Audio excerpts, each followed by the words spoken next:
மாவட்டத்தில் என் கல்லூரி கனவு உயர்கல்வி வழிகாட்டல் நிகழ்ச்சி நடைபெற்றது. தேனி மாவட்டம் ஆதிதிராவிடர் மற்றும் பழங்குடியினர் நலத்துறை சார்பில் 12ஆம் வகுப்பு படித்து முடித்த மாணவர்களுக்கு உயர்கல்வி வழிகாட்டல் நிகழ்ச்சி தேனி நாடார் சரஸ்வதி பொறியியல் மற்றும் தொழில்நுட்ப கல்லூரியில் நடைபெற்றது.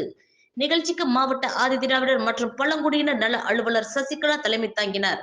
மாவட்ட தாட்கோ மேலாளர் சரளா, MMT நர்சர்ஸ் மாவட்ட ஒருங்கிணைப்பாளர் முருகேசன் முன்னிலை வைத்தார்.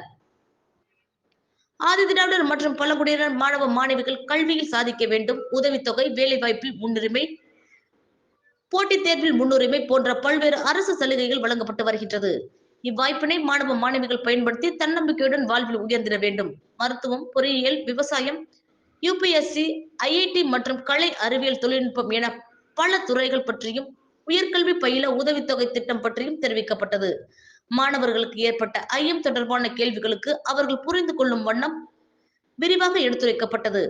மேலும் 12ஆம் வகுப்பிற்கு பிறகு உயர்கல்வி பெறுவதற்கு விண்ணப்பிக்கும் முறை மற்றும் பல்வேறு துறைகளில் உள்ள பட்டய பாடப் பிரிவுகள் குறித்து விரிவான விளக்கத்தை மாணவர்களுக்கு உயர்கல்விக்கு வழிகாட்டிய சனில்குமார் விரிவாக எடுத்துரைத்தார். மேலும் சுவாதி உத்வேக பயிற்சியளித்தார். முன்னதாக மாவட்ட முதன்மை கல்வி அலுவலர், மாவட்ட துணை வேலைவாய்ப்பு அலுவலர், தலைமை ஆசிரியர் நிக்சன் அப்தாஹிர், நாடார் சரஸ்வதி பொறியியல் கல்லூரி துணை முதல்வர் சத்யா, MMT நர்சர்ஸ் இணை ஒருங்கிணைப்பாளர் சுரேஷ் பாபு ஆகியோர் வாழ்த்தி பேசினார்கள். சுமார் 300 மாணவர்கள் கலந்து கொண்ட நிகழ்ச்சியை MMT நர்சர்ஸ் மாவட்ட இணை ஒருங்கிணைப்பாளர் மஞ்சுளா தேவி தொகுத்து வழங்கினார். நிகழ்ச்சியின் இறுதியாக தனி வட்டாட்சியர் சுருளி நன்றி கூறினார்.